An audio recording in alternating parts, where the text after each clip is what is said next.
Hello friends, how are you? Welcome to our YouTube channel English Ocean। हमारी parts of speech की series में आज हम pronoun करेंगे। इससे पहले हम नाउन ऑलरेडी कर चुके हैं, बेसिक भी और एडवांस लेवल भी। कंपटीशन लेवल तक की नाउन हमने कंप्लीट कर ली हैं। जिसने वो वीडियो नहीं देखी आप ज़रूर चेक कीजिए। नेक्स्ट हमारा टॉपिक है प्रोनाउन। तो देखो, आज हम प्रोनाउन को ज़ीरो से हीरो मतलब स्टार्टिंग से एंड तक बिल्कुल फिनिश करेंगे। पेशेंस के साथ पूरा वीडियो देखिए और अगर पसंद आता है तो लाइक कीजिए, चैनल को सब्सक्राइब कीजिए। सबसे पहले तो प्रोनाउन जो वर्ड है ये खुद ही चीख चीख के अपनी डेफिनेशन बता रहा है। हमें कोई भी डेफिनेशन ना बुक से याद करने की ज़रूरत है ना कहीं और से। ये खुद ही कहता है प्रोनाउन। हम सब ने समझ लिया नाउन क्या है, नेमिंग वर्ड्स। एक तरीके से नाउन को हम नेम भी मान सकते हैं, किसी भी ऑब्जेक्ट का, पर्सन का, प्लेस का, थिंग का, ईच एंड एवरीथिंग जो भी हमारे आसपास है जिसके बारे में हम कुछ बता सकते हैं वो सब कुछ नाउन है। और उसका प्रो वर्जन जैसे होता है ना आईफोन प्रो मैक्स, तो उसका जो प्रो वर्जन होता है उसी को हम प्रोनाउन कहते हैं। इस तरीके से हम लर्न कर सकते हैं। ये एक ट्रिक है इसको लर्न करने की, नाउन में प्रो। तो अब इससे क्या समझ में आता है कि नाउन को बेटर बनाने के लिए उसकी जगह जो वर्ड यूज़ हुए उन्हीं को हम क्या कहते हैं, pronoun. Pronoun are the words used at the place of noun. ये नाउन के साथ यूज़ नहीं होते बल्कि ये नाउन को रिप्लेस कर देते हैं, उन्हीं की जगह यूज़ होते हैं। अब जैसे मैं कहती हूँ व्हाट इज़ योर नेम, तो व्हाट यहाँ पे एक तरीके से प्रोनाउन ही है। हु इज़ देयर, अगर यहाँ पे हु नहीं होता तो किसी का नाम होता। Clear, who is there. तो जो भी नाउन की जगह वर्ड यूज़ हो रहा है उसको हम प्रोनाउन कहेंगे। प्रोनाउन को हम सिंपली इससे रेफ़र करते हैं कि जहाँ पे किसी भी पर्सन, प्लेस या थिंग के नेम को रिप्लेस करके हम ही, शी, इट लगाते हैं उसको हम प्रोनाउन मान लेते हैं। बट ये इतना इजी और सिंपल नहीं है, ये बहुत वाइड टॉपिक है।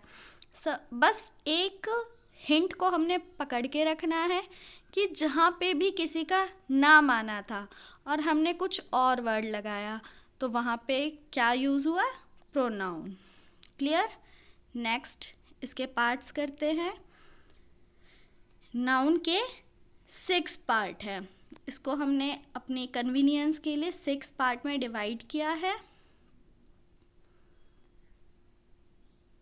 फर्स्ट है personal pronoun, first person, second person और थर्ड पर्सन। इसमें 3 पर्सन यूज़ होते हैं। देखो, जिसमें पर्सन यूज़ होंगे वो पर्सन प्रोनाउन होगी, इसके नाम से ही पता चल रहा है। फर्स्ट पर्सन यानी कि जो बात को कह रहा है, जैसे मैं कह रही हूँ या हम कह रहे हैं। और सुनने वाला सेकंड पर्सन, यू।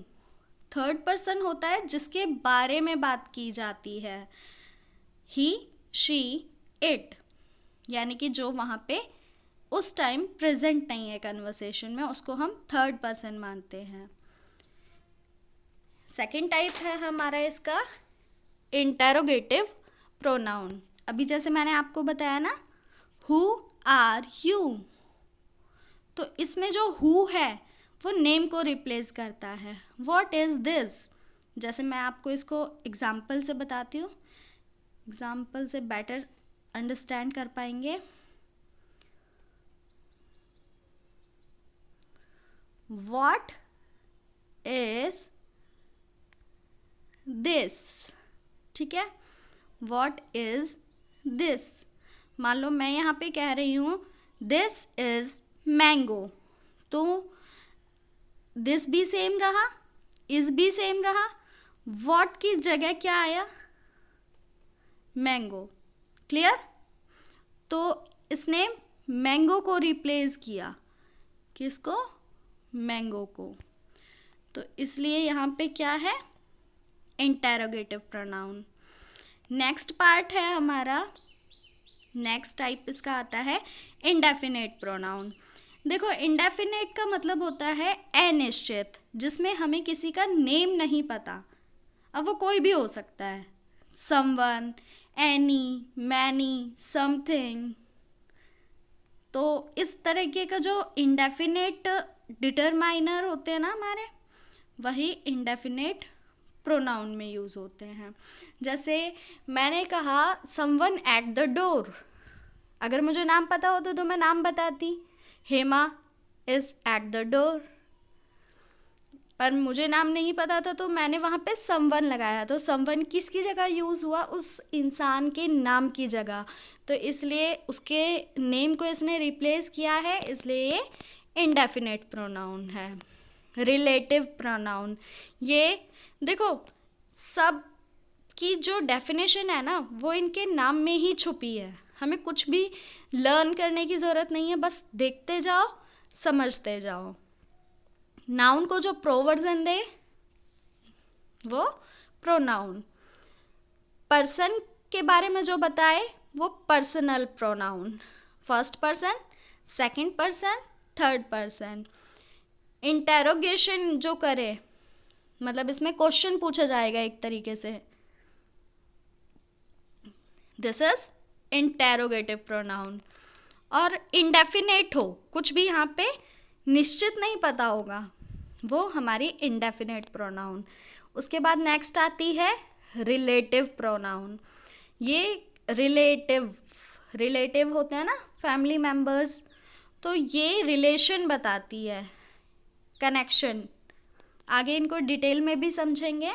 यहाँ पे एक माइंड मैप के थ्रू ओवरऑल एक व्यू ले लेते हैं, जिससे हम कंपैरिजन कर पाएंगे। मैं चाहती तो इनको अलग अलग सेपरेट भी करा सकती थी, पहले पर्सनल प्रोनाउन, पूरा इंटेरोगेटिव प्रोनाउन, बट मैंने इसको माइंड मैप के थ्रू एक बार डिस्कस इसलिए किया है क्योंकि हम इससे ओवरऑल इनका डिफरेंस देख पाते हैं। कंपैरिजन करके जब हम सीखते हैं तो आई थिंक ज़्यादा बेटर समझ में आता है।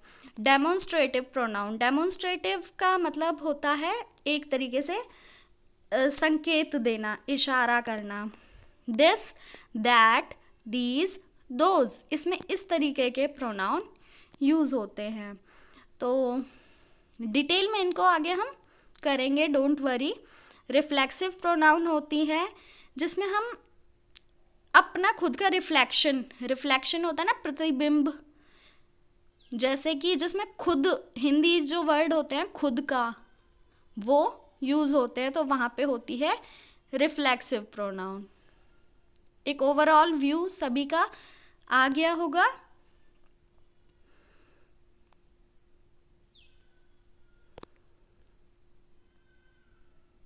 अच्छा, तो जो सबसे पहली प्रोनाउन मैंने आपको बताई, पर्सनल प्रोनाउन, उसमें ना हमको मेन चीज़ ये देखनी होती है कि सब्जेक्टिव केस है, ऑब्जेक्टिव केस है या पोजेसिव केस है। देखो, हिंदी टू इंग्लिश हम कभी भी ट्रांसलेट करके इंग्लिश को नहीं सीख सकते हैं। जैसे कि हम एक लर्निंग की जो हमने हैबिट बना रखी है, उसमें हम क्या कहते हैं, आई मान लें मैं, और मी मतलब मुझे, ऐसा ही याद करते हो ना।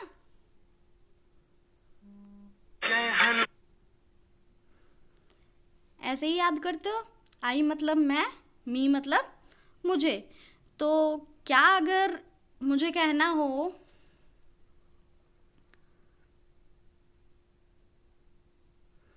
मुझे चाय पसंद है, अगर मुझे ऐसा लिखना है तो यहाँ पे मैंने लिखा मुझे, फिर तो जब हम इसकी इंग्लिश बनाएंगे तो यहाँ पे मी होना चाहिए था, है ना। इसकी इंग्लिश बनाते वक्त मी लिखेंगे, मी से स्टार्ट करेंगे क्योंकि मुझे आया, मुझे तो मतलब मी होता है नहीं। इसलिए कभी भी हिंदी और इंग्लिश दोनों को मिक्स नहीं करना है। हिंदी टू इंग्लिश ट्रांसलेशन नहीं करनी है, बस कॉन्सेप्ट को समझना है। रट्टा मत लगाओ, आई, मी, माइन, इनकी हिंदी रटने की कोई ज़रूरत नहीं है। बस इतना समझो। देखो, हम फोकस करते हैं इन वर्ड्स पे और इनको रटना शुरू कर देते हैं। बिल्कुल नहीं रटना, सिर्फ इन पे फोकस करना है और सेंटेंस को देखना है। जब भी सेंटेंस को पढ़ोगे तो ये देखोगे कि इसमें जो ये प्रोनाउन है सब्जेक्ट की तरह यूज़ हो रही है, मतलब ये डूअर है, काम को करने वाला है, कहने वाला है। ऑब्जेक्ट है यानी कि इस पे फर्क पड़ रहा है काम का, या फिर पोजेशन दिखा रहा है। तो अगर सब्जेक्टिव है तो आई, ऑब्जेक्ट है तो मी, पोजेसिव केस है तो माइन। क्लियर? ये एक मैंने आपको डायग्राम की फॉर्म में दे दिया है, आप इसका स्क्रीनशॉट भी ले सकते हैं। बस एक चीज़ ये ध्यान रखना कि आई का ऑब्जेक्टिव केस क्या होता है, पोजेसिव केस क्या होता है, यू का ऑब्जेक्टिव केस क्या होता है, पोजेसिव केस क्या होता है, ये सारी चीज़ें तुम्हें याद होनी चाहिए।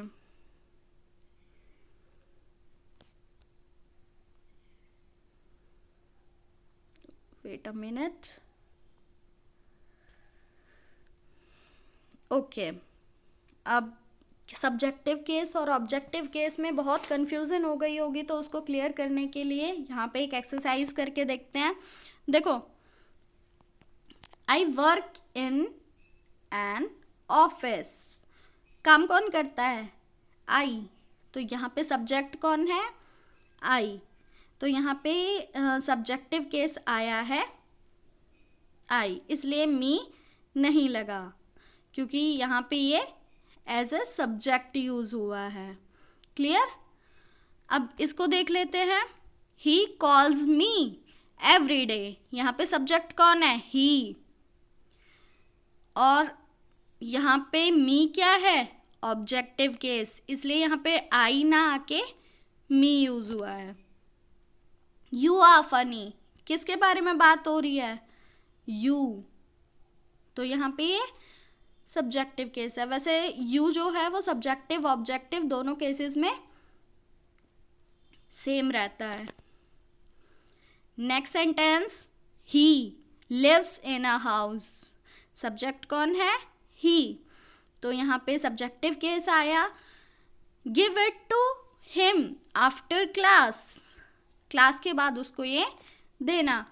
तो यहाँ पे देखो, इसमें जो उसे है वो कुछ काम कर रहा है नहीं, उसको ऑब्जेक्टिफाई किया जा रहा है, मतलब उस पर कोई काम हो रहा है, इसलिए हमने यहाँ पे उसका ऑब्जेक्टिव केस लगाया। उसी तरीके से सारे देखते जाएंगे और ये ज़रूरी नहीं है कि ये बाद में ही आए। सेंटेंस को रीड करना है और समझना है कि वो जो प्रोनाउन आया है वो काम को करने वाला है, डूअर है, सब्जेक्ट है तो हम सब्जेक्टिव केस लगाएंगे, ऑब्जेक्ट है तो ऑब्जेक्टिव केस लगाएंगे। आई होप यहाँ तक सभी को क्लियर है। अभी हम प्रोनाउन का फर्स्ट पार्ट ही कर रहे हैं जिसका नाम है पर्सनल प्रोनाउन। बस एक बार ये क्लियर हो जाए, बाकी सब तो बिल्कुल इजी सा है।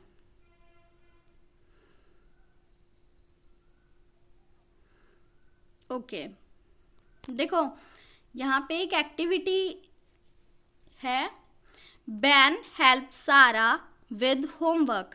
यहाँ पे नाउन को पहले अंडरलाइन किया है, बैन और सारा। तो बैन सारा की हेल्प करता है होमवर्क में। तो हेल्प कौन कर रहा है? बैन। तो सब्जेक्ट कौन है? बैन। तो यहाँ पे बैन एक लड़का है, इसलिए सब्जेक्टिव केस आया है ही। और सारा इज अ गर्ल, तो उसकी जगह यूज़ हुआ है हर। क्लियर? ये ऑब्जेक्ट है, सारा यहाँ पे ऑब्जेक्ट है, बैन सब्जेक्ट है, इसलिए सारा की जगह हर यूज हुआ है और बैन की जगह ही। नेक्स्ट करके देखते हैं। Joy gazed at Joy in the mirror. Joy को ही मिरर में देख रहा है, तो खुद को देख रहा है ना। ये वैसे अदर एग्जाम्पल आ गया रिफ्लेक्सिव का, ये पर्सन प्रोनाउन का एग्जाम्पल नहीं है, पर मैंने आपको स्टार्टिंग में जो इंट्रो दिया था उसमें मैंने आपको बताया था रिफ्लेक्सिव प्रोनाउन होती है जहाँ पे खुद का वर्ड की सेंस आती है। मैंने ये काम खुद से किया, उसने खुद से काम किया, ठीक है। तो जहाँ खुद का की सेंस आएगी वहाँ पे अपने आप वाला सेंटेंस जो सेंस देगा उसमें हम रिफ्लेक्सिव प्रोनाउन यूज़ करेंगे। क्लियर? आगे बढ़ते हैं।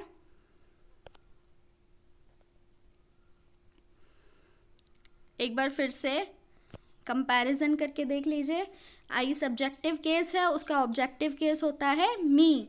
यू सेम रहता है, ही का him, she her, it same रहेगा, we us, them objective case है दे का।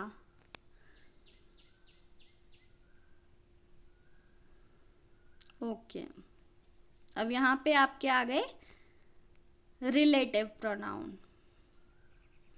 ये रिलेशन बताते हैं, जैसे who, that, they are use to refer to people, animal और थिंग।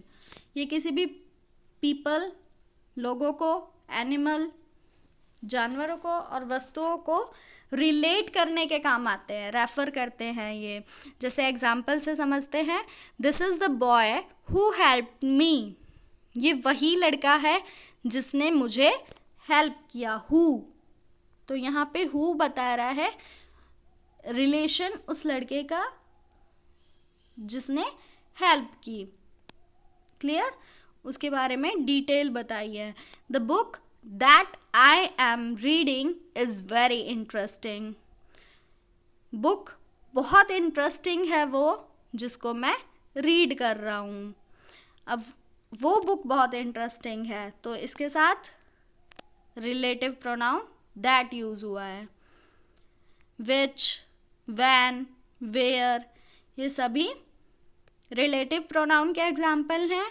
हु पर्सन को रेफर करता है, विच थिंग्स और एनिमल्स को, वैन ये टाइम को रेफर करेगा, वेयर प्लेस को।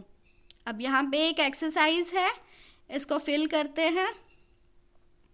John is a boy dash lives in front of the supermarket. John वही लड़का है जो सुपरमार्केट के सामने रहता है। तो यहाँ पे क्या आएगा? जगह को रेफर कर रहे हैं ना, तो अभी मैंने बताया कि जो किसी प्लेस को रेफर करेगा वो है वेयर। कौन सा रिलेटिव प्रोनाउन किसी जगह को रेफर करता है? Where. Clear?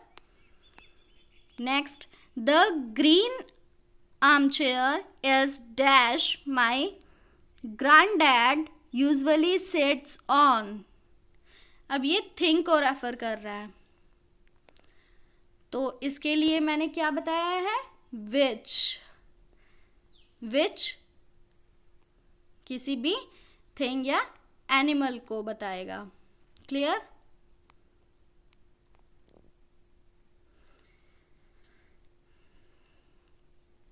She is looking at her self. इसमें सेम पर्सन है। आई लव माई सेल्फ, इसमें भी सेम ही पर्सन है, वो खुद को ही प्यार करती है। ही स्टेप्ड हिमसेल्फ लास्ट नाइट, तो इसमें भी खुद के ही बारे में बात की जा रही है। इसको हम बोलते हैं रिफ्लेक्सिव प्रोनाउन। इंटरोगेटिव प्रोनाउन के कुछ एग्जाम्पल देखते हैं। What do you do? तो यहाँ पे what किसी भी थिंग को डिस्क्राइब कर रहा है। who पर्सन को, whom which को, which किसी भी चीज़ को। उसके बाद सब्जेक्ट है तो हु, ऑब्जेक्ट है तो whom। जैसे कि एक एग्जाम्पल से देखते हैं कि वहाँ कौन है, हु इज़ देयर। पर अगर मैं कहूँगी कि वह कौन है जिसको तुम ये बुक दोगी, ओके, तो यहाँ पे whom यूज़ होगा क्योंकि यहाँ पे कौन एज ऑब्जेक्ट यूज़ हुआ है, ओके। नेक्स्ट हमारा आता है पोजेसिव। इसमें हम पोजेशन दिखाते हैं, कोई चीज़ मेरी है उस पर हम अधिकार दिखाएंगे।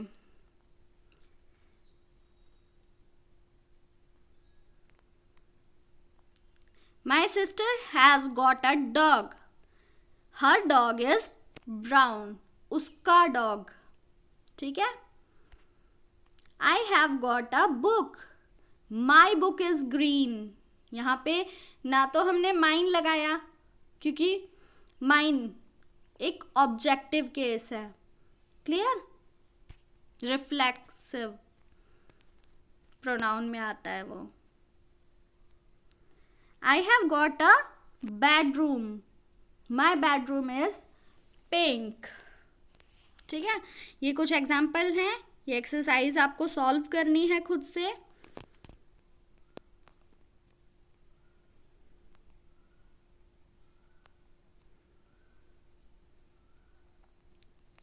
एक बार इसका this, that, these, those demonstrative pronoun का और एग्जाम्पल देखेंगे। देखो यहाँ पे सिंगुलर है और पास में है तो हम कहेंगे दिस। उसके बाद प्लूरल है और पास में है तो कहेंगे दीज, यानी कि एक तरीके से दिस का प्लूरल दीज हो गया, ओके। दूर है और सिंगुलर है तो हम कहेंगे दैट, और दूर है और प्लूरल है तो उसको कहेंगे दोज, यानी कि दैट का जो प्लूरल होता है वो दोज होता है, क्लियर। इंडेफिनेट प्रोनाउन के कुछ एग्जाम्पल देखते हैं। इनमें निश्चित हमें नाम नहीं पता होता। I have eaten everything in my fridge. निश्चित कोई नाम नहीं है, जो भी मिला सारा कुछ उसने खा लिया। I have nothing for breakfast. उसके पास खाने को कुछ भी नहीं है ब्रेकफास्ट में। Anything would be okay. कुछ भी चलेगा। I need to find something. मुझे कुछ ढूंढना होगा। उसने निश्चित यहाँ पे बताया नहीं है क्या ढूंढना होगा, ठीक है। आई होप इस एक वीडियो से आपके सारे डाउट जो प्रोनाउन से रिलेटेड थे वो सॉल्व हो गए होंगे। एक बार फिर से रिपीट करा देती हूँ मैं। जो पर्सन के बारे में बताती है, जो पर्सन के नेम को रिप्लेस करते हैं वो पर्सन प्रोनाउन होते हैं। इसमें I, we, you, he, she, it ये सारे प्रोनाउन आते हैं। जिसमें हम क्वेश्चन में नेम को रिप्लेस करते हैं, इंटेरोगेटिव प्रोनाउन यूज़ करते हैं, वहाँ पे क्वेश्चन मार्क वाले सेंटेंसेस यूज़ होते हैं। यानी कि जब हम एक क्वेश्चन मार्क वाले सेंटेंस में नाउन को रिप्लेस करेंगे तो वहाँ पे इंटेरोगेटिव प्रोनाउन यूज़ होगा। इंडेफिनेट प्रोनाउन में हमें कुछ निश्चित पता नहीं होता। Someone, any, anything, many, something इस टाइप के वर्ड इसमें आते हैं। रिलेटिव प्रोनाउन कनेक्शन बिल्ड करता है। हुज, विच, हुम।